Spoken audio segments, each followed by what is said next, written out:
ਤੂੰ ਟਰੈਵਲਿੰਗ ਕਰਦਾ ਤੇ ਉਹਦੇ ਤੋਂ ਬਾਅਦ ਫਰੈਸ਼ ਰਹਿਣਾ, ਇਹਦਾ ਰਾਜ਼ ਕੀ ਹੈ?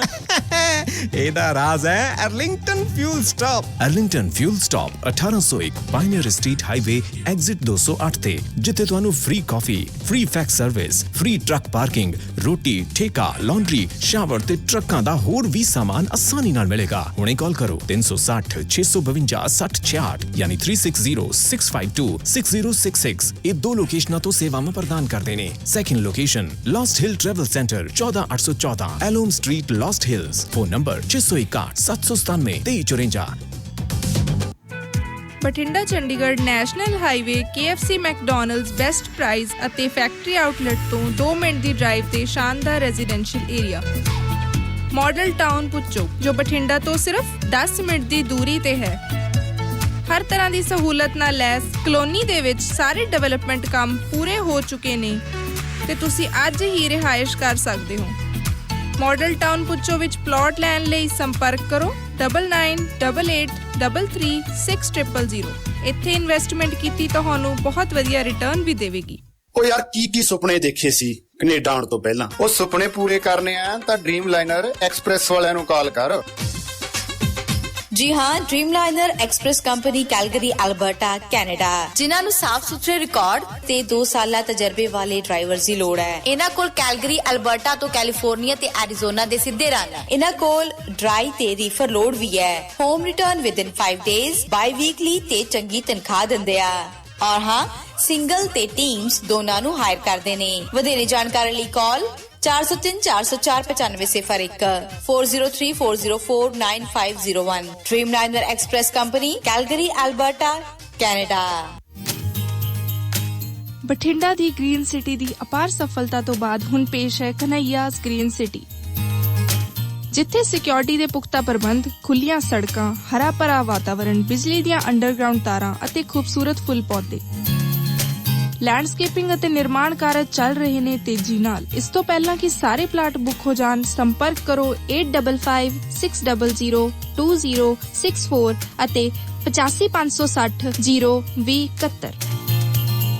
ਟਰੱਕਿੰਗ ਵਾਲੇ ਵੀਰੋ ਧਿਆਨ ਨਾਲ ਸੁਣੋ। ਟਰੱਕ ਜਿੱਦਾਂ ਦਾ ਵੀ ਚਲਾਉਣੇ ਹੋ, ਮੈਨੂਅਲ ਜਾਂ ਆਟੋਮੈਟਿਕ, ਕੁਇਕ ਟਰੱਕ ਲਿਊਬ ਚੇਤੇ ਆਹੀ ਨਾ ਰੱਖਿਓ। ਟਰੱਕ ਦੀ ਵਧੀਆ ਸਰਵਿਸ ਲਈ ਕੁਇਕ ਟਰੱਕ ਲਿਊਬ। ਲਓ ਜੀ, ਤੀਜੀ ਲੋਕੇਸ਼ਨ ਵੀ ਖੋਲਤੀ ਆ, ਐਗਜ਼ਿਟ 579 ਫਰਮ ਹਾਈਵੇ 401 ਇਨ ਨਾਪਨੀ। ਆਹੋ ਜੀ, ਕੋਈ ਅਪਾਇੰਟਮੈਂਟ ਨਹੀਂ, drive through facility. Exit 579 firm highway 401 in ਨਾਪਨੀ। Quick truck lube, the one stop shop। 5196220660 ਜਾਂ quicktrucklube.com। QTL, because we care।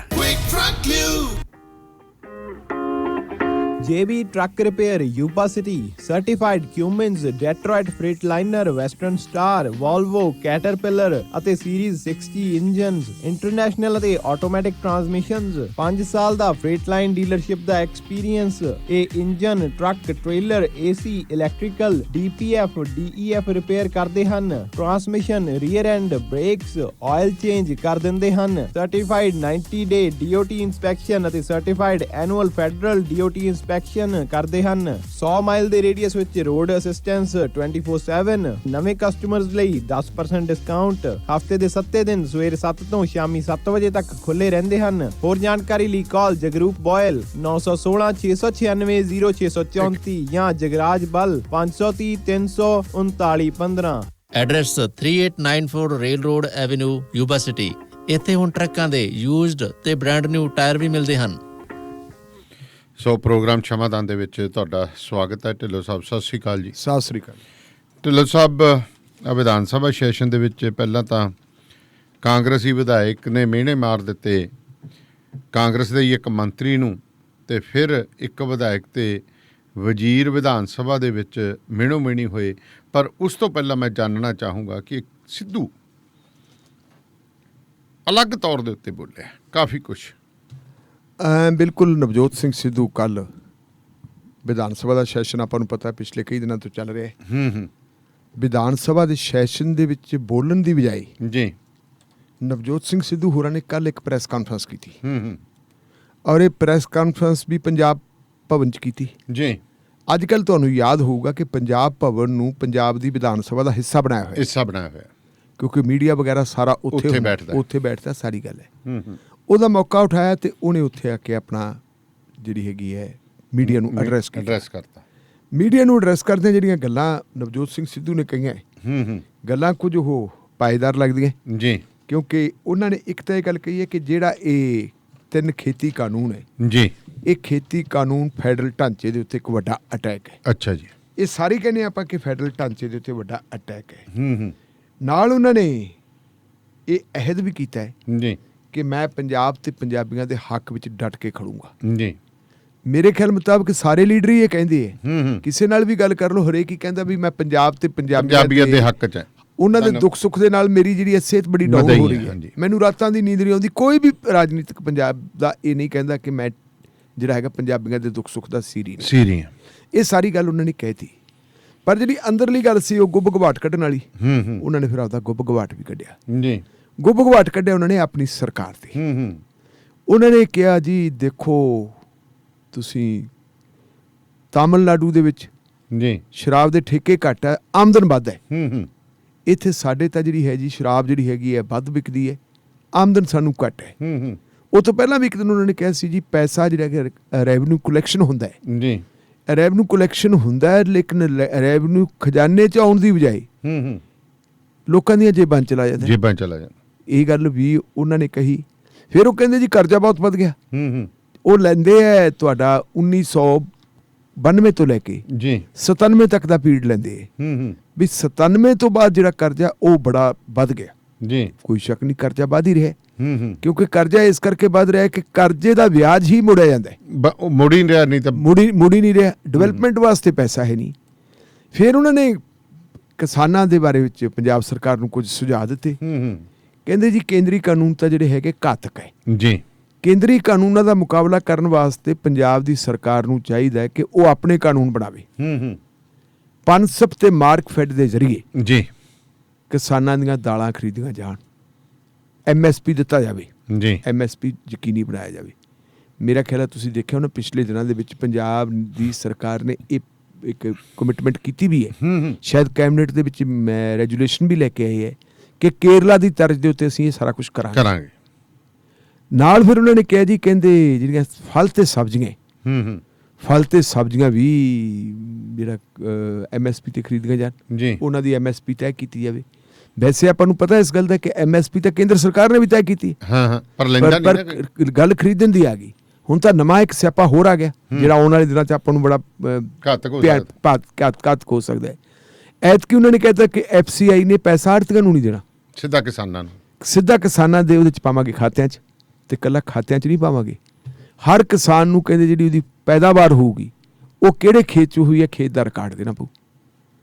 ਹੁਣ ਪੰਜਾਬ ਦੀ 40% ਜਿਹੜੀ ਲੈਂਡ ਹੈ ਉਹ ਜਿਹੜੀ ਹੈਗੀ ਹੈ ਜਿਹੜੇ ਜ਼ਮੀਨ ਦੇ ਮਾਲਕ ਹੈ ਉਹ ਜ਼ਮੀਨ ਦੀ ਮਲਕੀਅਤ ਹੈ ਗਰਦੌਰੀਆਂ ਉਹਨਾਂ ਦੇ ਨਾਂ ਹੁੰਦੀਆਂ, ਕਿਉਂਕਿ ਗਰਦੌਰੀ ਕੋਈ ਜੇ ਆਪਾਂ ਜਿਹਨੂੰ ਜ਼ਮੀਨ ਠੇਕੇ ਤੇ ਦਿੰਦੇ ਆ ਜਾਂ ਜੇ ਆਪਾਂ ਦੂਜੀ ਭਾਸ਼ਾ 'ਚ ਕਹਿ ਦਈਏ ਮਾਮਲੇ ਤੇ ਦਿੰਦੇ ਹਾਂ, ਮਾਮਲੇ ਵਾਲੇ ਨੂੰ ਆਪਾਂ ਜ਼ਮੀਨ ਵਾਹੁਣ ਦੀ ਇਜਾਜ਼ਤ ਦੇ ਦਿੰਦੇ ਹਾਂ, ਖੇਤੀਬਾੜੀ ਕਰਨ ਦੀ ਇਜਾਜ਼ਤ ਦੇ ਦਿੰਦੇ ਹਾਂ, ਉਪਜ ਲੈਣ ਦੀ ਦੇ ਦਿੰਦੇ ਹਾਂ, ਪਰ ਆਪਾਂ ਉਹਨੂੰ ਕਾਸ਼ਤਕਾਰ ਵਾਲੇ ਖਾਨੇ ਦੇ ਵਿੱਚ ਉਹਦਾ ਨਾਂ ਨਹੀਂ ਪਾਉਂਦੇ, ਗਰਦੌਰੀ ਨਹੀਂ ਪੈਣ ਦਿੰਦੇ, ਕਿਉਂਕਿ ਜੇ ਇੱਕ ਵਾਰੀ ਗਰਦੌਰੀ ਪੈ ਗਈ ਮੁੜ ਕੇ ਬੜਾ ਪ੍ਰੋਬਲਮ ਬੜੀ ਪੈਂਦੀ ਹੈ। ਗਰਦੌਰੀ ਅਗਲਾਬ ਦੇ ਨਾਂ ਰੱਖਦਾ ਹੈ। ਜਿਨ੍ਹਾਂ ਲੋਕਾਂ ਨੇ ਠੇਕੇ ਤੇ ਜ਼ਮੀਨਾਂ ਲਈਆਂ ਉਹ ਰਿਕਾਰਡ ਕਿਹੜਾ ਪੇਸ਼ ਕਰਨਗੇ? ਕੋਈ ਨਹੀਂ ਕਰਦੇ। ਇਹਦਾ ਮਤਲਬ ਕਲੇਸ਼ ਪਊ। ਇਹਦਾ ਮਤਲਬ ਇਹ ਹੈ ਕਿ ਇਹਦੇ ਨਾਲ ਜਿਹੜਾ ਹੈਗਾ ਕਿਸਾਨਾਂ ਨੂੰ ਇੱਕ ਕਿਸਮ ਦੀ ਸਜ਼ਾ ਦਿੱਤੀ ਜਾ ਰਹੀ ਹੈ ਕਿ ਤੁਸੀਂ ਅੰਦੋਲਨ ਕਰਦੇ ਹੋ। ਅਗਲਾ ਹੋਰ ਦੇਖੋ, ਇੱਥੇ ਨਹੀਂ ਰੁਕਦੀ, ਨਾਲ ਆੜਤੀਏ ਵੀ ਰਗੜੇ ਜਾ ਰਹੇ, ਕਿਉਂਕਿ ਆੜਤੀਆਂ ਨੇ ਵੀ ਸਾਥ ਦਿੱਤਾ ਹੈ। ਉਹ ਤੋਂ ਵੱਡੀ ਗੱਲ ਦਾਨੇ ਵਾਲੀ ਸਭ ਇੱਕ ਨਵਾਂ ਹੋਰ ਪ੍ਰੋਬਲਮ ਪੈਦਾ ਹੋ ਗਈ। ਕਹਿੰਦੇ ਜੀ ਆਪਣੀ ਆਹ ਜਿਹੜਾ ਸ਼ੈਲਰਾਂ ਵਾਲਿਆਂ ਨੂੰ ਕਹਿੰਦੇ ਵੀ ਸਾਨੂੰ ਉਹ ਨਹੀਂ ਚਾਹੀਦਾ, ਸਾਨੂੰ ਇਹਦੇ 'ਚ ਕਹਿੰਦੇ ਮਿਨਰਲ ਵੀ ਚਾਹੀਦਾ, ਉਹ ਵੀ ਜਾਣਾ ਚਾਹੀਦਾ, ਪੌਸ਼ਟਿਕ ਚਾਹੀਦਾ। ਹੁਣ ਮਿਨਰਲ ਤੇ ਪੌਸ਼ਟਿਕ ਤੱਕ ਉਹ ਕਿੱਥੋਂ ਪਾ ਦੇਣਗੇ? ਮਤਲਬ ਕੁੱਲ ਮਿਲਾ ਕੇ ਜਿਹੜਾ ਰਗੜਾ ਚੜ੍ਹਿਆ ਜਾ ਰਿਹਾ ਉਹ ਨਵਜੋਤ ਸਿੰਘ ਸਿੱਧੂ ਕਹਿੰਦੇ ਜੀ ਇਹ ਤੁਸੀਂ ਮਤਲਬ ਜਿਹੜਾ ਹੈਗਾ ਇਹ ਤੇ ਤੋਂ ਬਚਾਉਣ ਵਾਸਤੇ ਕਾਰਵਾਈ ਕਰੋ ਜੀ। ਔਰ ਇਹਦੇ ਨਾਲ ਫਿਰ ਉਹਨਾਂ ਨੇ ਸੁਝਾਅ ਦਿੱਤਾ, ਕਹਿੰਦੇ ਜੀ 5 ਪਿੰਡਾਂ ਦੇ ਮਗਰ ਇੱਕ ਕੋਲਡ ਸਟੋਰ ਵੀ ਬਣਾ ਦਿਓ, ਵੱਡਾ ਕੋਲਡ ਸਟੋਰ ਬਣਾ ਦਿਓ, ਤਾਂ ਕਿ ਜਿਹੜੀਆਂ ਤੁਹਾਡੀਆਂ ਸਬਜ਼ੀਆਂ ਔਰ ਫਲ ਹੈ ਉਹਨਾਂ ਨੂੰ ਸੰਭਾਲ ਕੇ ਰੱਖਿਆ ਜਾਵੇ। ਧਾਨੇਵਾਲੀਆ ਸਾਹਿਬ, ਕੇਂਦਰ ਸਰਕਾਰ ਨੇ ਸਾਰੇ ਦਾ ਸਾਰਾ ਅਖਤਿਆਰ ਹੈ ਜਿਹੜਾ ਦੇ ਦਿੱਤਾ ਅਦਾਨੀਆਂ ਅੰਬਾਨੀਆਂ ਨੂੰ, ਜਿਹੜੇ ਉਹਨਾਂ ਨੇ ਸੈਲੋ ਲਾਉਣੇ ਹੈ, ਜਿਹੜੇ ਉਹਨਾਂ ਨੇ ਕੋਲਡ ਸਟੋਰ ਲਾਉਣੇ ਹੈ।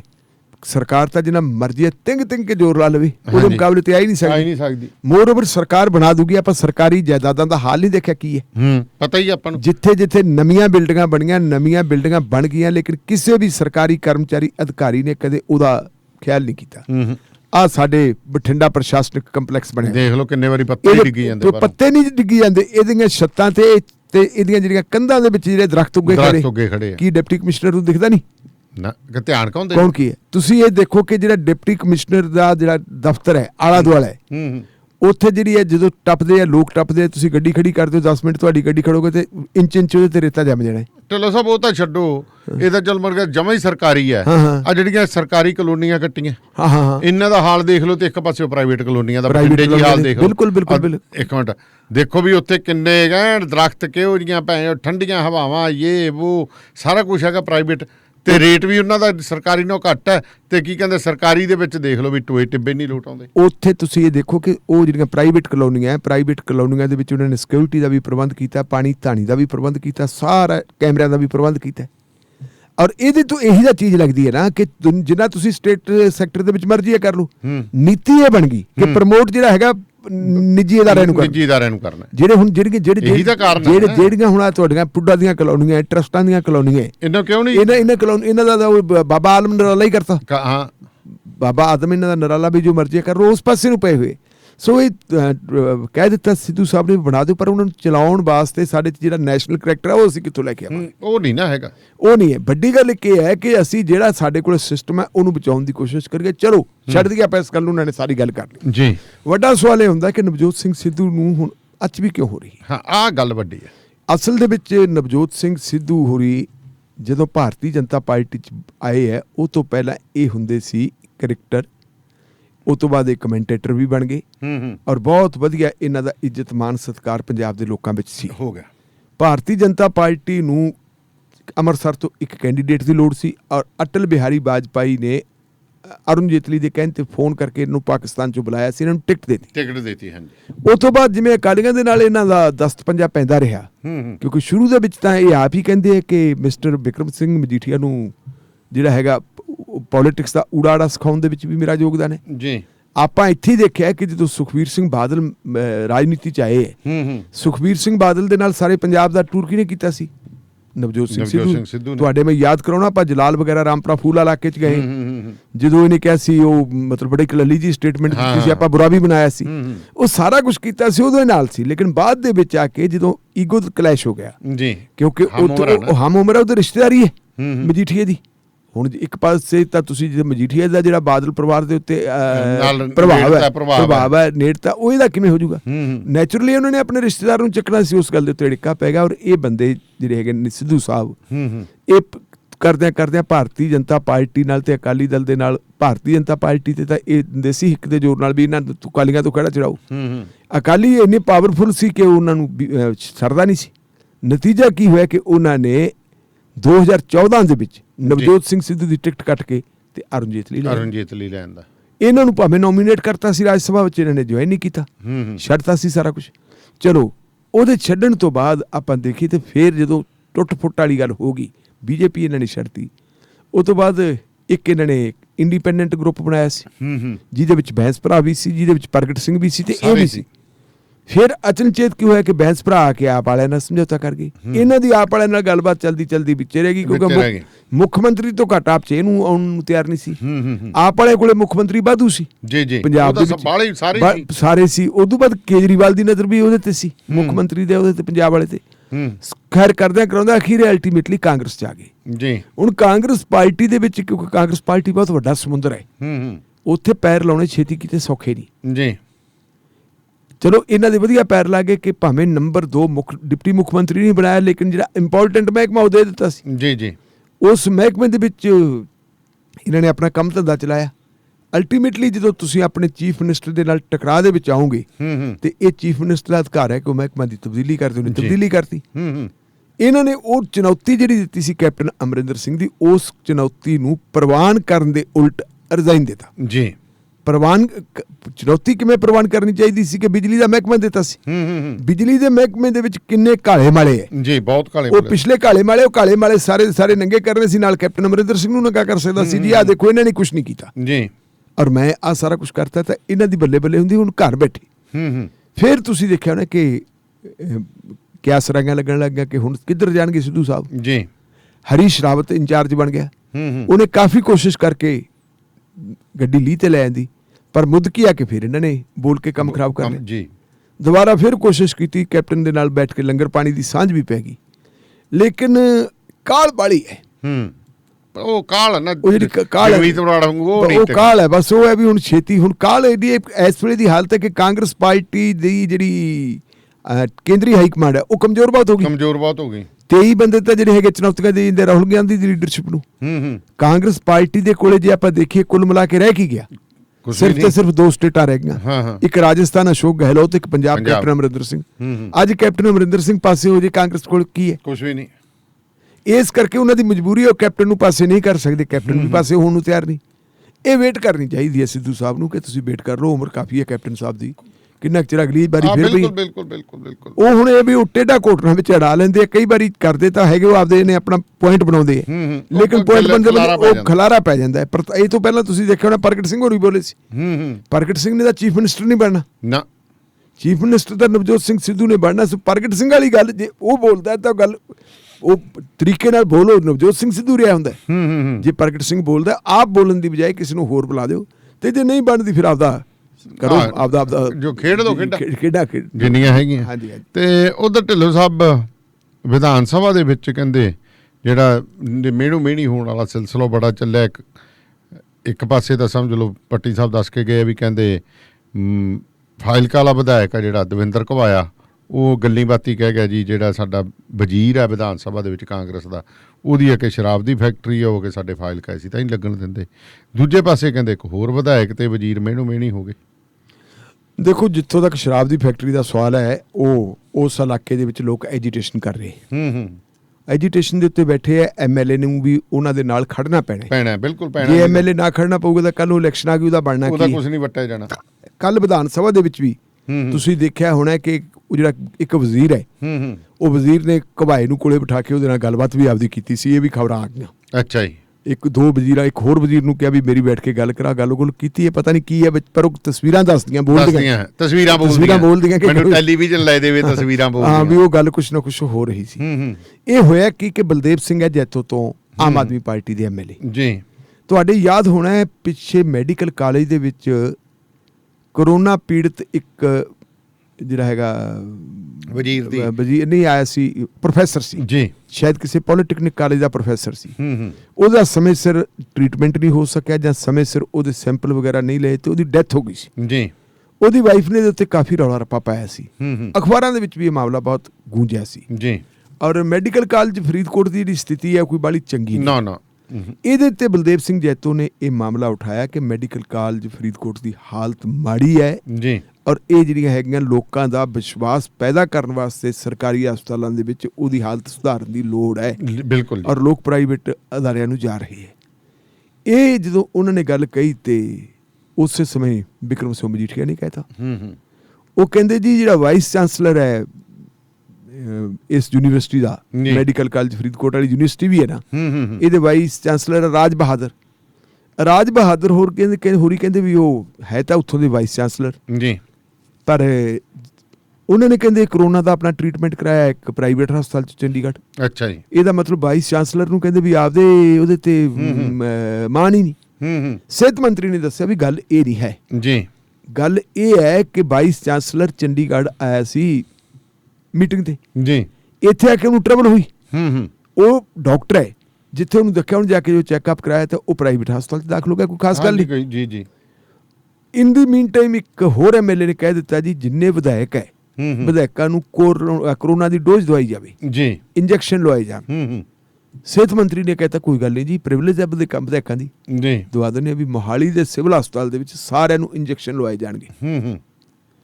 ਔਰ ਕਿਉਂਕਿ ਬਿਕਰਮ ਸਿੰਘ ਮਜੀਠੀਆ ਬੋਲ ਪਿਆ ਸੀ ਜੀ, ਹਾਂ ਬੋਲ, ਉਹਦੇ ਕੰਨੀ ਫਿਰ ਉਹਨੇ ਹੱਥ ਕਰਕੇ ਕਹਿੰਦਾ ਵੀ ਮਜੀਠੀਆ ਸਾਹਿਬ ਦੇ 2 ਟੀਕੇ ਲਵਾ ਦੇਾਂਗੇ। ਅੱਛਾ, ਮਜੀਠੀਆ ਸਾਹਿਬ ਦੇ 2 ਲਵਾ ਦੇਾਂਗੇ। ਹਾਂ 2 ਲਵਾ ਦੇਾਂਗੇ। ਮਜੀਠੀਆ ਸਾਹਿਬ ਫਿਰ ਬੋਲ ਖੜੋਤੇ, ਕਹਿੰਦੇ ਜਦੋਂ ਤੁਸੀਂ ਇੱਕ ਪ੍ਰਾਈਵੇਟ ਹਸਪਤਾਲ ਦੇ ਵਿੱਚ ਪਏ ਸੀ ਜੀ, ਮੈਂ ਤੁਹਾਡੀ ਖਾਤਰ ਰੋਜ਼ ਅਰਦਾਸ ਕਰਦਾ ਹੁੰਦਾ ਸੀ। ਹੂੰ।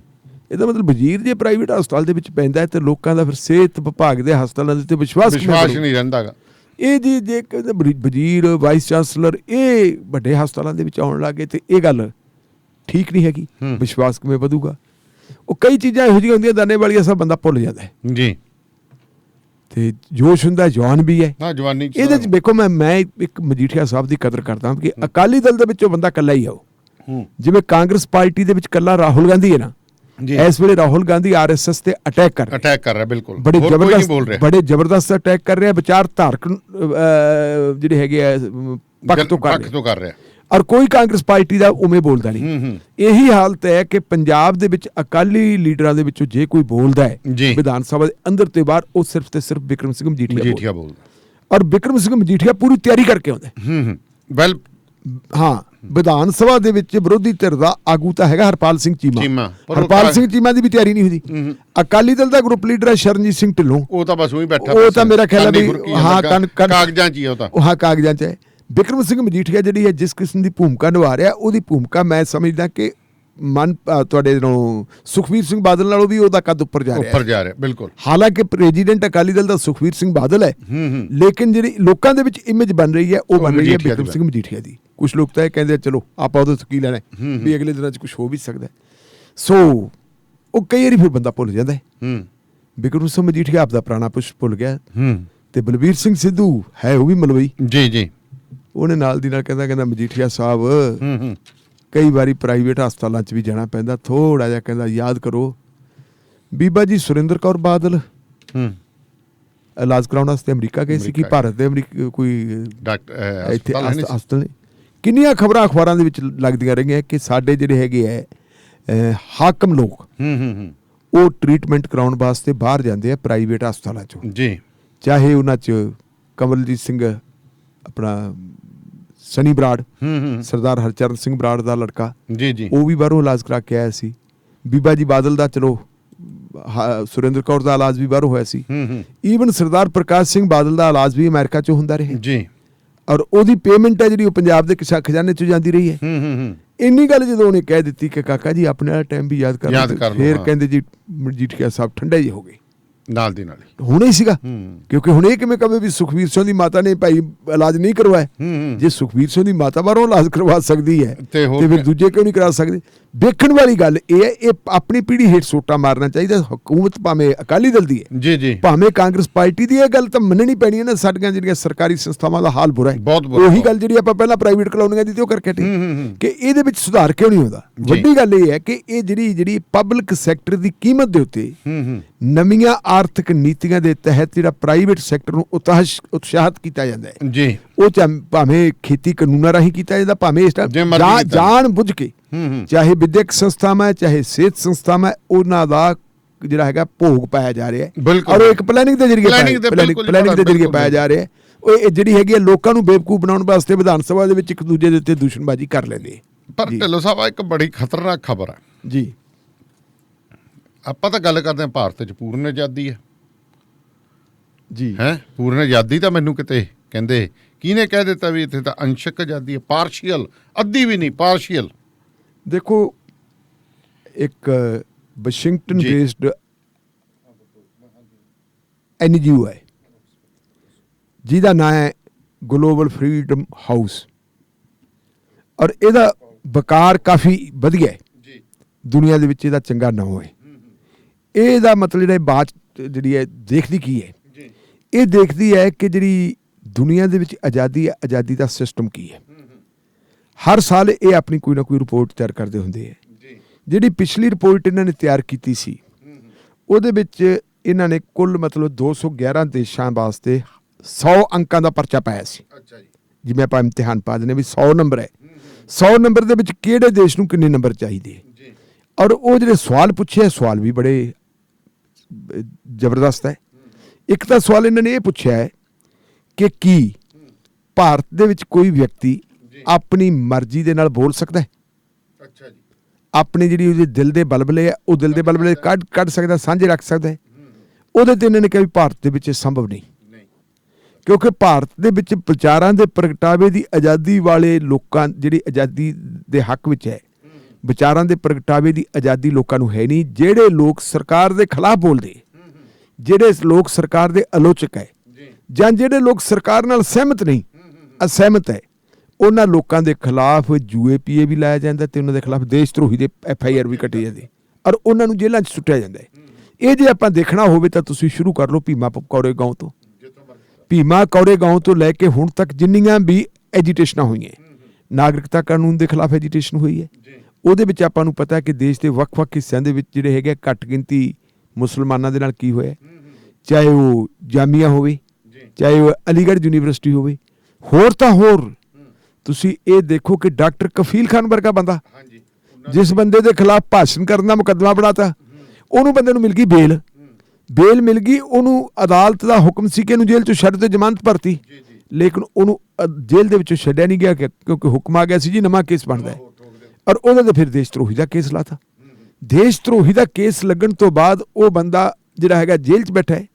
ਉਹਦੀ ਬਜ਼ੁਰਗ ਮਾਂ ਇਲਾਹਾਬਾਦ ਤੋਂ ਲੈ ਕੇ ਤੇ ਦਿੱਲੀ ਤੱਕ ਦੇ ਗੇੜੇ ਮਾਰਦੀ ਫਿਰਦੀ ਹੈ, ਕਦੇ ਹਾਈ ਕੋਰਟ ਕਦੇ ਸੁਪਰੀਮ ਕੋਰਟ, ਔਰ ਉਸ ਬੰਦੇ ਨੂੰ ਜ਼ਮਾਨਤ ਬੜੇ ਲੰਬੇ ਸਮੇਂ ਬਾਅਦ ਜਾ ਕੇ ਮਿਲੀ। ਤੇ ਹਾਲਤ ਕੀ ਹੋ ਗਈ? ਹਾਲਤ ਉਹਦੀ ਇਹ ਹੋ ਗਈ ਕਿ ਮੈਂ ਯੂਪੀ ਦੇ ਵਿੱਚ ਜੇ ਰਹਿ ਪਿਆ ਤਾਂ ਮੇਰੀ ਜਾਨ ਇੱਥੇ ਖਤਰੇ ਦੇ ਵਿੱਚ ਹੈ। ਉਹਨੇ ਪਨਾਹ ਮੰਗੀ ਕਿ ਮੈਨੂੰ ਪਨਾਹ ਦਿਓ ਤੇ ਰਾਜਸਥਾਨ 'ਚ ਪਨਾਹ ਲਈ ਗਈ। ਇੱਕ ਉਹ ਡਾਕਟਰ, ਜਿਸ ਡਾਕਟਰ ਨੇ ਗੋਰਖਪੁਰ ਦੇ ਵਿੱਚ ਕਿੰਨੇ ਬੱਚਿਆਂ ਦੀ ਜਾਨ ਬਚਾਈ ਸੀ, ਜੇ ਉਹਦੀ ਹਾਲਤ ਇਹ ਹੈ ਤਾਂ ਇੱਥੇ ਫਿਰ ਵਿਚਾਰਾਂ ਦੇ ਪ੍ਰਗਟਾਵੇ ਦੀ ਆਜ਼ਾਦੀ ਕਿੱਥੇ ਰਹੇਗੀ? ਇਹਦੇ 'ਚ ਉਹਨਾਂ ਨੇ ਕਹਿਤਾ ਜੀ ਕਾਂਟਾ, ਇਹਦੇ 'ਚ ਪੂਰਾ ਨਹੀਂ ਉਤਰਦਾ। ਫਿਰ ਉਹਨਾਂ ਨੇ ਅਗਲੀ ਗੱਲ ਕਰਤੀ ਕਿ ਕੀ ਭਾਰਤ ਦੇ ਵਿੱਚ ਲੋਕਾਂ ਨੂੰ ਇਹ ਆਜ਼ਾਦੀ ਹੈ ਕਿ ਉਹ ਜਿੱਥੇ ਮਰਜ਼ੀ ਜਾ ਕੇ ਰਹਿ ਸਕਣ, ਜਿੱਥੇ ਮਰਜ਼ੀ ਜਾ ਕੇ ਕੰਮ ਕਰ ਸਕਣ, ਉਹਨਾਂ ਨੂੰ ਨੌਕਰੀ ਮਿਲੇ? ਇਹ ਜੀ ਕੋਈ ਆਜ਼ਾਦੀ ਹੈ? ਇਹਦੇ 'ਚ ਵੀ ਕਹਿੰਦੇ ਜੀ ਨਹੀਂ, ਉਹ ਵੀ ਹੈ ਨਹੀਂ। ਉੱਥੇ ਵੀ ਦੇਖ ਟਿੱਕੇ ਕੱਢੇ ਜਾਂਦੇ, ਘੱਟ ਗਿਣਤੀਆਂ ਵਾਲੇ ਜੇ ਜਾਣਗੇ। ਤੁਸੀਂ ਇਹ ਦੇਖੋ ਕਸ਼ਮੀਰ ਦੇ ਵਿੱਚ ਧਾਰਾ 370 ਤੋੜੀ, ਧਾਰਾ 370 ਤੋੜਨ ਤੋਂ ਬਾਅਦ ਜਿਹੜੇ ਕਸ਼ਮੀਰੀ ਦੇਸ਼ ਦੇ ਵੱਖ-ਵੱਖ ਹਿੱਸਿਆਂ ਦੇ ਵਿੱਚ ਸਟਾਲਾਂ ਲਾ ਕੇ ਆਪਣਾ ਕਾਰੋਬਾਰ ਚਲਾਉਂਦੇ ਸੀ, ਕੀ ਹੋਈ ਸੀ ਉਹਨਾਂ ਨਾਲ? ਬਹੁਤ ਭੈੜਾ ਸੀ ਉਹਨਾਂ ਦਾ ਕੁੱਟ ਕਟਾਪਾ ਕਿ ਤੁਸੀਂ ਕਸ਼ਮੀਰੀ ਇੱਥੇ ਕੀ ਲੈਣ ਆ ਗਏ। ਇਹ ਕੁਛ ਹੋਇਆ ਸੀ। ਉਹਨਾਂ ਨੇ ਕਹਿਤਾ ਜੀ ਇਹਦੇ 'ਚ ਵੀ ਗਲਤ। ਵੈਸੇ ਕੁਐਸਚਨ ਤਾਂ ਉਹਨਾਂ ਨੇ ਕਾਫੀ ਕੀਤੇ, ਪਰ ਇੱਕ ਬੜਾ ਇੰਪੋਰਟੈਂਟ ਕੁਐਸਚਨ ਦਾ ਮੈਂ ਜ਼ਿਕਰ ਕਰਨਾ ਚਾਹੂੰ। ਅਗਲੇ ਉਹਨਾਂ ਨੇ ਪੁੱਛਿਆ ਵੀ ਕੀ ਭਾਰਤ ਦੇ ਵਿੱਚ ਆਜ਼ਾਦ ਜੁਡੀਸ਼ਰੀ ਹੈ? ਇਸ ਮਾਮਲੇ 'ਚੋਂ ਕਹਿੰਦੇ ਜੀ ਨਹੀਂ। ਜੇ ਭਾਰਤ ਦੀ ਸੁਪਰੀਮ ਕੋਰਟ ਦਾ ਚੀਫ ਜਸਟਿਸ ਰਿਟਾਇਰਮੈਂਟ ਤੋਂ ਤੁਰੰਤ ਬਾਅਦ ਰਾਜ ਸਭਾ ਦਾ ਮੈਂਬਰ ਬਣਨ ਦੀ ਪੇਸ਼ਕਸ਼ ਨੂੰ ਪ੍ਰਵਾਨ ਕਰਦਾ ਹੈ ਤਾਂ ਇਹਨੂੰ ਅਸੀਂ ਜੁਡੀਸ਼ਰੀ ਦੀ ਨਿਰਪੱਖਤਾ ਨਹੀਂ ਕਹਿ ਸਕਦੇ, ਆਜ਼ਾਦੀ ਨਹੀਂ ਕਹਿ ਸਕਦੇ। ਇਹ ਵੀ ਅੰਡਰ ਪ੍ਰੈਸ਼ਰ ਹੈ ਕਿਉਂਕਿ ਜਿਸ ਬੰਦੇ ਨੂੰ ਇਹ ਪੇਸ਼ਕਸ਼ ਕੀਤੀ ਗਈ ਹੈ ਉਹਨੇ ਸਰਕਾਰ ਦੇ ਖਿਲਾਫ ਫੈਸਲੇ ਥੋੜ੍ਹਾ ਦਿੱਤੇ ਹੋਣਗੇ। ਜੁਡੀਸ਼ਰੀ ਤੋਂ, ਮੀਡੀਆ ਤੋਂ ਇਹ ਤਵੱਕੋ ਕੀਤੀ ਜਾਂਦੀ ਹੈ ਕਿ ਇਹ ਸਰਕਾਰ ਦੀਆਂ ਕਮੀਆਂ ਪੇਸ਼ੀਆਂ ਦੇ ਬਾਰੇ ਟਿੱਪਣੀਆਂ ਕਰਨ, ਉਹਨਾਂ ਨੂੰ ਐਕਸਪੋਜ਼ ਕਰਨ। ਤੇ ਜਦੋਂ ਜੇ ਸਰਕਾਰ ਤੁਹਾਨੂੰ ਪਾਰਲੀਮੈਂਟ ਦਾ ਮੈਂਬਰ ਬਣਾਉਂਦੀ ਹੈ ਤਾਂ ਮਤਲਬ ਫਿਰ ਕੋਈ ਨਾ ਕੋਈ ਗੜਬੜ ਹੈ। ਇਹਦੇ ਵਿੱਚ ਵੀ ਉਹਨਾਂ ਨੇ ਕਹਿ ਦਿੱਤਾ ਜੀ ਇਹ ਗੱਲ ਵੀ ਠੀਕ ਨਹੀਂ। ਸੋ ਹੁਣ ਇਹਦੇ 'ਚ ਦਾਨੇਵਾਲੀਆ ਸਾਹਿਬ ਆਪਾਂ ਦੇਖੀਏ ਤੇ ਸਾਡੇ ਪਹਿਲੇ ਨੰਬਰ ਜਿਹੜੇ ਮੈਂ ਤੁਹਾਨੂੰ ਦੱਸੇ ਸੀਗੇ, ਜਿਹੜੇ 211 ਦੇਸ਼ ਹੈ, 211 ਦੇਸ਼ਾਂ ਦੇ ਵਿੱਚੋਂ ਹਾਂਜੀ 211 ਦੇਸ਼ਾਂ ਦੇ ਵਿੱਚੋਂ ਪਹਿਲਾ ਸਾਡੇ ਨੰਬਰ ਸੀ 71। ਤੇ ਹੁਣ ਵਾਲਾ ਜਿਹੜੇ ਹੈਗੇ ਆਜ਼ਾਦੀ ਕਿੰਨੀ ਕੁ ਹੈ? ਉਹ ਕਹਿੰਦੇ ਜੀ 71 ਨਹੀਂ, ਇੱਥੇ 67 ਹੈ। ਇਹਦਾ ਮਤਲਬ 33% ਆਜ਼ਾਦੀ ਗਾਇਬ ਹੈ। ਤੀਜਾ ਹਿੱਸਾ ਆਜ਼ਾਦੀ ਨਾ ਹੋਣੀ, ਇਹ ਵੱਖਰੀ, ਇਹ ਤੋਂ ਪਤਾ ਲੱਗਦਾ ਕਿ ਕੀ ਹੈ। ਇਸੇ ਕਰਕੇ ਉਹਨਾਂ ਨੇ ਅੰਸ਼ਕ ਆਜ਼ਾਦੀ ਕਹੀ ਹੈ। ਇਹਦੇ ਨਾਲ ਜਿਹੜੀ ਵੱਡੀ ਗੱਲ ਕੀ ਹੈ ਦਾਨੇਵਾਲੀਆ ਸਾਹਿਬ, ਪਹਿਲਾਂ ਆਪਾਂ ਬੜੇ ਵਾਰੀ ਸ਼ਾਇਦ ਗੱਲਾਂ ਕੀਤੀਆਂ ਕਿ GDP ਦੇ ਮਾਮਲੇ 'ਚ ਅਸੀਂ ਬਹੁਤ ਥੱਲੇ ਜਾ ਰਹੇ। ਸਭ ਤੋਂ ਵੱਡੀ ਗੱਲ ਜਿਹੜੇ ਭਾਰਤ ਵਰਗੇ ਦੇਸ਼ ਵਾਸਤੇ ਇਹ ਹੈ ਕਿ ਅਸੀਂ ਦੂਜੇ ਸਾਰੇ ਸਾਡੇ ਆਂਢੀ ਗੁਆਂਢੀ ਹੈ ਜਿਹੜੇ, ਇਹਨਾਂ ਨਾਲੋਂ ਸਾਰਿਆਂ ਨਾਲੋਂ ਅਸੀਂ ਮਤਲਬ ਆਪਣੀ ਤਰੱਕੀ ਤੇ ਸੀ। ਪਾਕਿਸਤਾਨ ਨੂੰ ਅਸੀਂ ਲੋਕ ਟਿਚਣਾ ਕਰਦੇ ਹੁੰਦੇ ਸੀ ਕਿ ਅਸੀਂ ਤਾਂ ਜੀ ਜਹਾਜ਼ ਬਣਾ ਲਏ, ਅਸੀਂ ਸਪੇਸ ਚਲੇ ਗਏ ਤੇ ਉਹ ਸੂਈ ਨਹੀਂ ਬਣਾ ਸਕੇ। ਹੁਣ ਤੁਸੀਂ ਦੇਖੋ ਕਿ ਜਿਹੜੀ ਮੁੱਢਲੀ ਰਿਕੁਆਇਰਮੈਂਟ ਹੈ ਕਿ ਕੋਈ ਬੰਦਾ ਭੁੱਖਾ ਨਾ ਸੋਵੇ। ਭੁੱਖਮਰੀ ਦੇ ਮਾਮਲੇ ਦੇ ਵਿੱਚ ਅਸੀਂ ਸ਼੍ਰੀਲੰਕਾ ਤੋਂ ਵੀ ਪਿੱਛੇ, ਬੰਗਲਾਦੇਸ਼ ਤੋਂ ਵੀ ਪਿੱਛੇ, ਨੇਪਾਲ ਤੋਂ ਵੀ ਪਿੱਛੇ, ਬਰਮਾ ਤੋਂ ਵੀ ਪਿੱਛੇ, ਪਾਕਿਸਤਾਨ ਤੋਂ ਵੀ ਪਿੱਛੇ।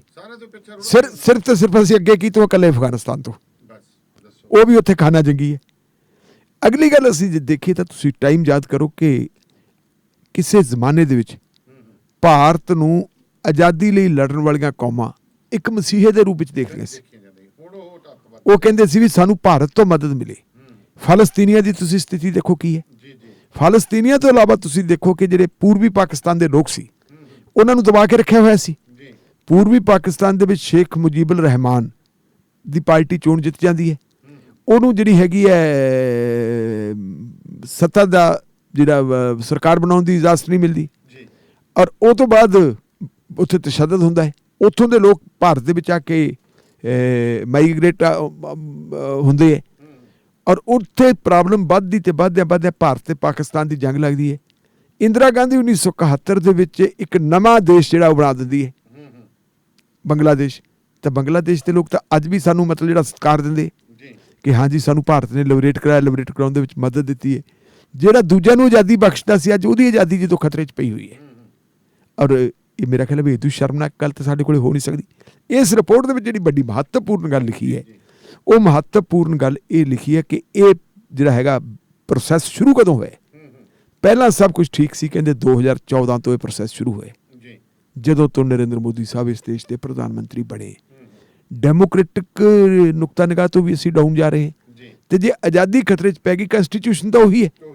ਕੱਲ ਵੀ ਆਪਾਂ ਗੱਲ ਕਰਦੇ ਸੀ ਕਿ ਕੰਸਟੀਟਿਊਸ਼ਨ ਨਾਲ ਕੋਈ ਛੇੜਛਾੜ ਨਹੀਂ ਕੀਤੀ, ਲੇਕਿਨ ਜਿਵੇਂ RSS ਦੇ ਉੱਤੇ ਅਟੈਕ ਹੋ ਰਿਹਾ, ਰਾਹੁਲ ਗਾਂਧੀ ਦੀ ਆਪਾਂ ਗੱਲ ਕੀਤੀ ਹੈ, ਇਹ ਸਾਰੀਆਂ ਚੀਜ਼ਾਂ ਜਿਹੜੀਆਂ ਹੁਣ ਤਾਂ ਜੇ ਕੌਮਾਂਤਰੀ ਜਿਹੜੇ ਹੈਗੇ ਹੈ ਸੰਸਥਾਵਾਂ ਉਹ ਭਾਰਤ ਦੇ ਉੱਤੇ ਸ਼ੱਕ ਕਰਨ ਲੱਗ ਜਾਣ, ਉਹ ਅਜਿਹੀਆਂ ਰਿਪੋਰਟਾਂ ਦੇ ਲੈਣ, ਤਾਂ ਬਾਕੀ ਕਸਰ ਕੀ ਰਹਿ ਗਈ ਜੀ। ਸੋ ਪ੍ਰੋਗਰਾਮ ਚੱਲ ਰਿਹਾ ਜੀ ਸ਼ਮਾਦਾਨ ਤੇ, ਤੁਸੀਂ ਮੇਰੇ ਨਾਲ ਤੇ ਸਰਦਾਰ ਪ੍ਰਤਾਪ ਸਿੰਘ ਢਿੱਲੋਂ ਨਾਲ ਜੁੜੇ ਹੋਏ ਹੋ। ਤੇ ਹੁਣ ਜਿਹੜਾ ਆਪਾਂ ਤੁਹਾਡੇ ਤੋਂ ਇਜਾਜ਼ਤ ਲੈਣ ਤੋਂ ਪਹਿਲਾਂ ਇੱਕ ਅਹਿਮ ਖਬਰ ਕਰਦੇ ਹਾਂ ਕਿ ਕਿਸਾਨੀ ਸੰਘਰਸ਼ ਦੇ ਵਿੱਚ ਕਹਿੰਦੇ ਹੁਣ ਬੰਗਾਲ ਨੂੰ ਸੱਦਾ ਦਿੱਤਾ ਗਿਆ। ਬਿਲਕੁਲ ਦਾਨੀਆਲੀਆ ਸਾਹਿਬ, ਬਹੁਤ ਇੰਪੋਰਟੈਂਟ ਖਬਰ ਹੈ ਜੀ। ਇਹ ਖਬਰ ਉਸ ਵੇਲੇ ਇੰਪੋਰਟੈਂਟ ਹੈ ਜਦੋਂ ਬੰਗਾਲ ਦੇ ਵਿੱਚ ਚੋਣਾਂ ਹੋਣ ਜਾ ਰਹੀਆਂ। ਬੰਗਾਲ ਦੇ ਲੇਖਕਾਂ, ਕਵੀਆਂ ਜੀ, ਕਿਸਾਨਾਂ ਤੇ ਵਿਦਿਆਰਥੀ ਕਾਰਕੁਨਾਂ ਨੇ ਕੱਲ ਇੱਕ ਰੈਲੀ ਆਯੋਜਿਤ ਕੀਤੀ ਸੀ ਜੀ, ਔਰ ਉਸ ਰੈਲੀ ਵਾਸਤੇ ਮਾਨ ਕਿਹਨੂੰ ਦਿੱਤਾ? ਮਾਨ ਦਿੱਤਾ ਉਹਨਾਂ ਨੇ ਸਾਂਝੇ ਕਿਸਾਨ ਮੋਰਚੇ ਨੂੰ ਜੀ, ਸੰਯੁਕਤ ਕਿਸਾਨ ਮੋਰਚੇ ਨੂੰ, ਇਹ ਕਹਿ ਕੇ ਜਿਹੜੀ ਅਸੀਂ ਇਹ ਰੈਲੀ ਕਰ ਰਹੇ ਹਾਂ ਤੁਸੀਂ ਇਹਦੇ ਵਿੱਚ ਆਓ। ਕਿਉਂਕਿ ਇਹ ਰੈਲੀ ਕੀ ਹੈ ਜੀ, ਰੈਲੀ ਦਾ ਨਾਂ ਰੱਖਿਆ ਜੀ ਉਹਨਾਂ ਨੇ ਭਾਰਤ ਦੇ ਸੰਵਿਧਾਨ ਤੇ ਪੱਛਮੀ ਬੰਗਾਲ ਨੂੰ ਫਾਸ਼ੀਵਾਦੀ ਤਾਕਤਾਂ ਤੋਂ ਬਚਾਉਣ ਲਈ ਜੀ ਇਹ ਰੈਲੀ ਕੀਤੀ ਸੀ। ਫਾਸ਼ੀਵਾਦੀ ਤਾਕਤਾਂ ਕੌਣ ਹੈ? ਮੇਰਾ ਖਿਆਲ ਹੈ ਹੋਰ ਵਿਆਖਿਆ ਦੀ ਲੋੜ ਨਹੀਂ। ਆ ਜਿਹੜੀ ਹੈਗੀ ਹੈ ਪਹਿਲੀ ਰਿਪੋਰਟ ਆਪਣੀ, ਇਹਨੇ ਵਿਆਖਿਆ ਕਰ ਦਿੱਤੀ ਹੈ ਕਿ ਕਿਹਦੇ ਤੋਂ ਖਤਰਾ ਹੈ। ਜੀ ਜੀ, ਜੇ ਆਜ਼ਾਦੀ ਖਤਰੇ ਦੇ ਵਿੱਚ ਹੈ ਤਾਂ ਫਿਰ ਫਾਸ਼ੀਵਾਦੀ ਰਹਿ ਗਿਆ। ਫਾਸ਼ੀਵਾਦ ਵਾਲੇ ਪਾਸੇ ਨੂੰ ਇਸ ਵੇਲੇ ਬੰਗਾਲ ਦੇ ਵਿੱਚ ਚੋਣਾਂ ਹੋ ਰਹੀਆਂ ਜੀ। ਭਾਰਤੀ ਜਨਤਾ ਪਾਰਟੀ ਨੇ ਪੂਰਾ ਜ਼ੋਰ ਲਾਇਆ ਹੈ ਕਿ ਜੀ ਅਸੀਂ ਇਹ ਜਿਹੜੀਆਂ ਹੈਗੀਆਂ ਚੋਣਾਂ ਜਿੱਤਣੀਆਂ। ਜੇ ਅਸੀਂ ਦੇਖੀਏ ਮਮਤਾ ਬੈਨਰਜੀ, ਉਹ ਲੜਾਈ ਲੜ ਰਹੀ ਹੈ ਜੀ, ਲੇਕਿਨ ਮਮਤਾ ਬੈਨਰਜੀ ਨੂੰ ਘੇਰਾ ਬਹੁਤ ਭਿਆਨਕ ਪਿਆ। ਇੱਕ ਪਾਸੇ ਕੇਂਦਰ ਸਰਕਾਰ ਹੈ ਜੀ, ਜਿਹਦੇ ਕੋਲ ਬਹੁਤ ਵੱਡੇ ਵੱਡੇ ਜਹਾਜ਼ ਹੈ। ਕੇਂਦਰ ਸਰਕਾਰ ਹੈ ਜਿਹਦੇ ਕੋਲ ਵੱਡੀਆਂ ਫੋਰਸ ਹੈ, ਉਹਦੇ ਕੋਲ NIA ਹੈ ਜੀ, ਉਹਦੇ ਕੋਲ CBI ਹੈ, ਉਹਦੇ ਕੋਲ ਇਨਕਮ ਟੈਕਸ ਹੈ, ਉਹਦੇ ਕੋਲ ED ਹੈ। ਤੇ ਇਨਕਮ ਟੈਕਸ ਤੇ ED ਨੇ ਜਿਹੜੇ ਪਿਛਲੇ ਦਿਨਾਂ ਦੇ ਵਿੱਚ ਮਮਤਾ ਬੈਨਰਜੀ ਦੇ ਘਰ ਤੱਕ ਜਾ ਕੇ ਪਹੁੰਚ ਕੀਤੀ ਹੈ ਜੀ। ਅਸੀਂ ਨਹੀਂ ਕਹਿੰਦੇ ਮਮਤਾ ਬੈਨਰਜੀ ਦਾ ਭਤੀਜਾ ਭਲਾ ਮਾਨਸ ਹੋਊਗਾ, ਉਹਨੇ ਪੈਸੇ ਨਾ ਬਣਾਏ ਹੋਣਗੇ, ਜ਼ਰੂਰ ਬਣਾਏ ਹੋਣਗੇ, ਉਹਦੀ ਭਤੀਜ ਨੇ ਉਹਨੇ ਵੀ ਪੈਸੇ ਬਣਾਏ ਹੋਣਗੇ ਜੀ। ਲੇਕਿਨ ਇਹ ਮੌਕਾ ਕਿਹੜਾ ਹੈ ਜਦੋਂ ਇਲੈਕਸ਼ਨ ਡਿਕਲੇਅਰ ਹੋਣ ਵਾਲਾ, ਤੁਸੀਂ ਉਸ ਵੇਲੇ ਰੇਡਾ ਕਰਦੇ ਹੋ ਜੀ, ਇਹਦਾ ਮਤਲਬ ਟੈਰਰਾਈਜ਼ ਕਰਦੇ ਹੋ।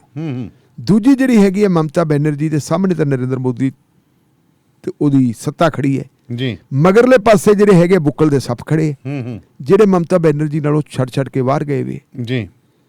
ਤੇ ਇੱਕ ਪਾਸੇ ਸੱਜੇ ਪਾਸੇ ਇੱਕ ਜਿਹੜੀ ਹੈਗੀ ਹੈ ਸੱਜਾ ਕੁਰਾਹਾ ਖੜੋਤਾ ਹੈ, ਓਵੈਸੀ ਸਾਹਿਬ ਆ ਗਏ ਜੀ, ਉਹ ਕਹਿੰਦੇ ਮੈਂ ਵੀ ਚੋਣ ਲੜਨੀ ਹੈ। ਮੁਸਲਿਮ ਵੋਟ ਜਿਹੜੀ ਭਾਰਤੀ ਜਨਤਾ ਪਾਰਟੀ ਨੂੰ ਪੈਂਦੀ ਨਹੀਂ, ਉਹ ਮਮਤਾ ਬੈਨਰਜੀ ਨੂੰ ਨਾ ਕਿਤੇ ਪੈ ਜੇ, ਉਹ ਸਾਂਭਣ ਵਾਸਤੇ ਆ ਗਏ। ਤੇ ਖੱਬੇ ਪਾਸੇ ਕਾਂਗਰਸ ਤੇ ਖੱਬੇ ਪੱਖੀ ਤਰ੍ਹਾਂ ਖੜ ਗਏ ਜੀ, ਚਾਰਾਂ ਪਾਸਿਆਂ ਤੋਂ ਘਿਰੀ ਹੋਈ ਹੈ। ਔਰ ਇਹਦੇ ਬਾਵਜੂਦ ਵੀ ਉਹ ਲੜਾਈ ਲੜ ਰਹੀ ਹੈ ਜੀ। ਉਹਦੇ ਹਵਾਈ ਚੱਪਲਾਂ ਪਾਈਆਂ ਹੋਈਆਂ, ਇਧਰ ਸੂਟ ਬੂਟ ਵਾਲੇ ਸਾਰੇ ਕਿੱਡੇ ਬਾਬੂ ਤੇ ਕਿੰਨੇ ਹੈ, ਸਾਰਾ ਸਿਲਸਿਲਾ ਲੜਾਈ ਲੜ ਰਹੀ ਹੈ। ਇਹਨਾਂ ਬੁੱਧੀਜੀਵੀਆਂ ਨੇ ਜਿਹੜੀ ਕਿਹਾ ਕਿ ਪੱਛਮੀ ਬੰਗਾਲ ਨੂੰ ਤੇ ਭਾਰਤ ਨੂੰ ਫਾਸ਼ੀਵਾਦ ਤੋਂ ਬਚਾਇਆ ਜਾਵੇ, ਇਹਦੇ ਵਾਸਤੇ ਅਸੀਂ ਕਲਕੱਤੇ 'ਚ ਰੈਲੀ ਕਰਦੇ ਹਾਂ ਜੀ। ਤੇ ਕਹਿੰਦੇ ਕੀ ਉਹ ਰੈਲੀ ਦੇ ਵਿੱਚ, ਉਹ ਕਹਿੰਦੇ ਕਿ ਫਾਸ਼ੀਵਾਦੀ ਤਾਕਤਾਂ ਨੂੰ ਵੋਟ ਨਾ ਪਾਓ। ਔਰ ਸੰਯੁਕਤ ਕਿਸਾਨ ਮੋਰਚੇ ਨੂੰ ਕਹਿੰਦਾ ਜੀ ਤੁਸੀਂ ਵੀ ਇਹਦੇ ਵਿੱਚ ਆਓ ਤੇ ਆਪਣਾ ਯੋਗਦਾਨ ਪਾਓ। ਸੰਯੁਕਤ ਕਿਸਾਨ ਮੋਰਚੇ ਨੇ ਫੈਸਲਾ ਕਰ ਲਿਆ ਕਿ ਅਸੀਂ ਜ਼ਰੂਰ ਜਾਵਾਂਗੇ ਜੀ। ਵੈਸੇ ਫੈਸਲਾ ਤਾਂ ਉਹਨਾਂ ਦਾ ਇਹ ਕੀਤਾ ਹੋਇਆ ਕਿ 15 ਤਾਰੀਖ ਨੂੰ ਆਪ ਵੀ ਰੈਲੀ ਕਰ ਰਹੇ ਜੀ, ਕਿਸਾਨ ਮੋਰਚੇ ਵਾਲੇ ਵੀ ਉੱਥੇ ਜਾ ਰਹੇ ਹੈ। ਔਰ ਉੱਥੇ ਜਾ ਕੇ ਉਹਨਾਂ ਨੇ ਜਿਹੜਾ ਸੱਦਾ ਦੇਣਾ ਹੈ ਉਹਦੀ ਸ਼ੁਰੂਆਤ ਕੱਲ੍ਹ ਹੋ ਗਈ। ਕੱਲ੍ਹ ਉਹਨਾਂ ਨੇ ਆਪਣਾ ਇੱਕ ਲੀਡਰ ਜਿਹੜਾ ਕਿਰਤੀ ਕਿਸਾਨ ਯੂਨੀਅਨ ਦਾ ਵਾਈਸ ਪ੍ਰੈਜ਼ੀਡੈਂਟ ਹੈ, ਯੰਗ ਮੁੰਡਾ ਹੈ, LLM ਕੀਤੀ ਹੋਈ ਹੈ ਜੀ, ਰਜਿੰਦਰ ਸਿੰਘ ਦੀਪ ਸਿੰਘ ਵਾਲਾ, ਅੱਛਾ ਜੀ, ਉਹਨੂੰ ਭੇਜਿਆ। ਉਹਦੀ ਕਮਾਂਡ ਹੈ, ਅੰਗਰੇਜ਼ੀ ਤੇ ਵੀ ਕਮਾਂਡ ਹੈ, ਉਹਦੀ ਹਿੰਦੀ ਤੇ ਵੀ ਕਮਾਂਡ ਹੈ ਕਿਉਂਕਿ ਵੈਲ ਐਜੂਕੇਟਡ ਹੈ ਜੀ।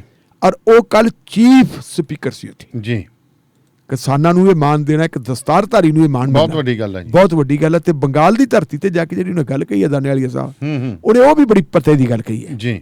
ਉਹਨੇ ਕਿਹਾ ਕਿ ਜ਼ਮਾਨਾ ਸੀ ਕੋਈ ਜਦੋਂ ਆਜ਼ਾਦੀ ਦੀ ਲੜਾਈ ਦੀ ਤਹਿਰੀਕ ਬੰਗਾਲ ਤੇ ਪੰਜਾਬ 'ਚ ਸ਼ੁਰੂ ਹੋਈ ਸੀ ਜੀ। ਹੁਣ ਜਿਹੜੀ ਹੈਗੀ ਹੈ ਕਿਸਾਨਾਂ ਦੀ ਤਹਿਰੀਕ, ਕਾਲੇ ਕਾਨੂੰਨਾਂ ਦੇ ਖਿਲਾਫ ਇਹਦੀ ਸ਼ੁਰੂਆਤ ਹੁੰਦੀ ਹੈ ਪੰਜਾਬ 'ਚੋਂ ਔਰ ਇਹਨੇ ਸਾਰੇ ਦੇਸ਼ ਦੇ ਵਿੱਚ ਆਪਣਾ ਜਿਹੜਾ ਹੈਗਾ ਅਸਰ ਬਣਾਇਆ ਹੋਇਆ ਜੀ। ਹੁਣ ਬੰਗਾਲੀ ਭਰਾਵੋ ਤੁਹਾਡੀ ਲੋੜ ਹੈ, ਤੁਸੀਂ ਉੱਠੋ ਤੇ ਤੁਸੀਂ ਵੀ ਇਹਦਾ ਸਾਥ ਦਿਓ ਜੀ।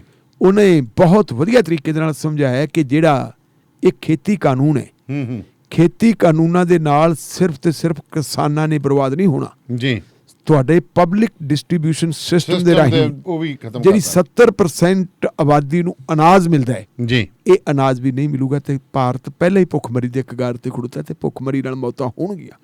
ਇਹ ਤੁਹਾਨੂੰ ਇੱਕ ਮਾਰਨ ਦਾ ਸਬੱਬ ਬਣਾਇਆ ਗਿਆ। ਜਿਹੜੀ ਉਹਨੇ ਬੰਗਾਲੀ ਗੈਰਤ ਨੂੰ ਮਤਲਬ ਉਹੀ ਪੁਰਾਣੀ ਜੰਗੇ ਆਜ਼ਾਦੀ ਵੇਲੇ ਗੱਲ ਕੀਤੀ। ਮੈਂ ਕਈ ਸੀਨੀਅਰ ਜਰਨਲਿਸਟਾਂ ਨਾਲ ਗੱਲਬਾਤ ਕੀਤੀ ਹੈ। ਸੀਨੀਅਰ ਜਰਨਲਿਸਟ ਕਹਿੰਦੇ ਬਿਲਕੁਲ ਇਹ 'ਚ ਕੋਈ ਸ਼ੱਕ ਨਹੀਂ ਕਿ ਬੰਗਾਲ ਦੇ ਬੰਦੇ ਨਾਲ ਵੀ ਕੀਤੀ ਹੈ ਕਿ ਇਹਨਾਂ ਦੇ ਕੋਲ ਬਹੁਤ ਪਾਵਰ ਹੈ, ਲੇਕਿਨ ਉਹ ਕਹਿੰਦੇ ਇੱਕ ਚੀਜ਼ ਹੈ, ਜੇ ਬੰਗਾਲੀ ਅਸਮਤ ਜਾਗ ਪਈ ਨਾ ਜੀ ਜੀ ਜੀ ਫਿਰ ਉਹ ਕਿਸੇ ਦੇ ਪੈਰ ਨਹੀਂ ਲੱਗਣ ਦਿੰਦੇ। ਪਿਛਲੇ ਦਿਨਾਂ ਦੇ ਵਿੱਚ ਆਪਾਂ ਦੇਖਿਆ ਕੁਝ ਸਰਵੇ ਆਏ ਔਰ ਸਰਵੇ ਕਰਵਾਏ ਕਿਨੇ, ਜਿਨ੍ਹਾਂ ਨੇ ਕਰਵਾਏ ਉਹਨਾਂ ਨੂੰ ਅਸੀਂ ਗੋਦੀ ਮੀਡੀਆ, ਗੁਲਾਮ ਮੀਡੀਆ ਕਹਿ ਦਿੰਦੇ ਜੀ ਜੀ। ਉਹ ਵੀ ਇਹ ਮੰਨਦੇ ਕਿ ਲਗਭਗ 50% ਬੰਗਾਲੀ ਇਹ ਚਾਹੁੰਦੇ ਹੈ ਕਿ ਉੱਥੋਂ ਦੀ ਮੁੱਖ ਮੰਤਰੀ ਮਮਤਾ ਬੈਨਰਜੀ ਹੋਵੇ। ਕੁਝ ਲੋਕਾਂ ਦਾ ਇਹ ਮੰਨਣਾ ਸੀ ਕਿ ਕਾਂਗਰਸ ਪਾਰਟੀ ਤੇ ਲੈਫਟ ਵਾਲਿਆਂ ਨੂੰ ਵੀ ਇਹਨਾਂ ਨਾਲ ਅੰਡਰਸਟੈਂਡ ਕਰਨੀ ਚਾਹੀਦੀ ਸੀ ਜੀ, ਲੇਕਿਨ ਉਹ ਇਹਨਾਂ ਸੇ ਸੰਭਵ ਨਹੀਂ ਸੀ। ਕਾਂਗਰਸ ਪਾਰਟੀ ਆਪਣੇ ਵਜੂਦ ਦੀ ਲੜੀ ਹੈ ਜੀ ਜੀ। ਲੈਫਟ ਵਾਲਿਆਂ ਨੇ 30 ਸਾਲ ਉੱਥੇ ਰਾਜ ਕੀਤਾ ਹੈ ਔਰ ਲੈਫਟ ਵਾਲਿਆਂ ਦੇ ਨਾਲ ਜਿਹੜਾ ਦੁਸ਼ਮਣੀ ਵਾਲਾ ਰਵੱਈਆ ਹੈ ਬੀਬੀ ਮਮਤਾ ਬੈਨਰਜੀ ਦਾ, ਉਹਦਾ ਕਾਇਡਰ ਉਹਨਾਂ ਨੂੰ ਚੜ੍ਹਦਾ ਨਹੀਂ। ਸੋ ਮੇਰੇ ਖਿਆਲ ਮੁਤਾਬਕ ਜਿਹੜੀ ਉਹਨਾਂ ਨੇ ਗੱਲ ਕੀਤੀ ਹੈ ਇੰਡੀਅਨ ਸੈਕੂਲਰ ਫਰੰਟ, ਕਾਂਗਰਸ ਤੇ ਲੈਫਟ ਵਾਲਿਆਂ ਦਾ ਉਹ ਗੱਠਜੋੜ ਜਿਹੜਾ ਜਿੰਨੀਆਂ ਸੀਟਾਂ ਉਹ ਲੈਣਗੇ ਅਲਟੀਮੇਟਲੀ ਉਹ ਜਿਹੜੀਆਂ ਸੀਟਾਂ ਜਿੰਨੀਆਂ ਲੈਣਗੇ, ਅਗਰ ਹੰਗ ਅਸੈਂਬਲੀ ਬਣਦੀ ਹੈ ਉਹ ਬੀਜੇਪੀ ਨਾਲ ਤਾਂ ਕਿਸੇ ਵੀ ਕੀਮਤ ਤੇ ਨਹੀਂ ਜਾ ਸਕਦੀ। ਉਹ ਫਿਰ ਮਤਲਬ ਹੈ ਕੰਡੀਸ਼ਨਾਂ ਦੇ ਨਾਲ ਜਾਂ ਮਿਨੀਮਮ ਪ੍ਰੋਗਰਾਮ ਦੇ ਆਧਾਰ ਦੇ ਉੱਤੇ ਬੀਬੀ ਮਮਤਾ ਬੈਨਰਜੀ ਨੂੰ ਸਪੋਰਟ ਦੇ ਸਕਦੇ। ਸੋ ਕੱਲ੍ਹ ਜਿਹੜੀ ਇਹ ਕਲਾਕਾਰਾਂ ਬੁੱਧੀਜੀਵੀਆਂ ਦੀ ਰੈਲੀ ਹੋਈ ਹੈ ਆਪਣੇ ਆਪ ਦੇ ਵਿੱਚ ਬਹੁਤ ਮਹੱਤਵਪੂਰਨ ਹੈ। ਔਰ ਵੱਡੀ ਗੱਲ ਇਹ ਹੈ ਕਿ ਕਿਸੇ ਜ਼ਮਾਨੇ ਦੇ ਵਿੱਚ ਬੰਗਾਲੀ ਸਾਡੇ ਇੱਧਰ ਆਉਂਦੇ ਹੁੰਦੇ ਸੀ, ਜਦੋਂ ਆਜ਼ਾਦੀ ਦੀ ਲੜਾਈ ਹੁੰਦੀ ਸੀ ਬੰਗਾਲੀ ਆ ਕੇ ਸਕੂਲਿੰਗ ਕਰਦੇ ਹੁੰਦੇ ਸੀ। ਹੁਣ ਇੱਕ ਪੰਜਾਬੀ ਜਿਹੜੀ ਹੈਗੀ ਪੰਜਾਬ ਦਾ ਇੱਕ ਮਤਲਬ ਕਿਸਾਨ ਆਗੂ, ਉਹ ਜਾ ਕੇ ਉੱਥੇ ਜਿਹੜਾ ਹੈਗਾ ਬੰਗਾਲੀਆਂ ਦੀ ਗੈਰਤ ਨੂੰ ਮਤਲਬ ਜਿਹੜਾ ਸੱਦਾ ਦਿੰਦਾ ਵੀ ਆਓ ਭਾਈ ਖੜੇ ਹੋ, ਆਓ ਆਪਾਂ ਰਲ ਕੇ ਇਹ ਜਿਹੜੀ ਫਾਸ਼ੀਵਾਦੀ ਸਰਕਾਰ ਹੈ ਇਹਦੇ ਚੱਪੇ ਚਕਾਈਏ। ਜੀ ਬਹੁਤ ਬਹੁਤ ਮਿਹਰਬਾਨੀ ਢਿੱਲੋਂ ਸਾਹਿਬ, ਤੁਹਾਡਾ ਸ਼ੁਕਰੀਆ। ਸੋ ਪ੍ਰੋਗਰਾਮ ਦੇ ਵਿੱਚ ਇੱਕ ਬ੍ਰੇਕ ਜਾਂ ਇਜਾਜ਼ਤ ਦਿਓ ਜੀ ਸਾਨੂੰ। ਸੋ ਫਿਰ ਮਿਲਾਂਗੇ ਸੋਮਵਾਰ ਨੂੰ ਤੇ ਜੁੜੇ ਰਹੋ ਰੇਡੀਓ ਪੰਜਾਬ ਟੁਡੇ ਨਾਲ। ਧੰਨਵਾਦ ਤੁਹਾਡਾ।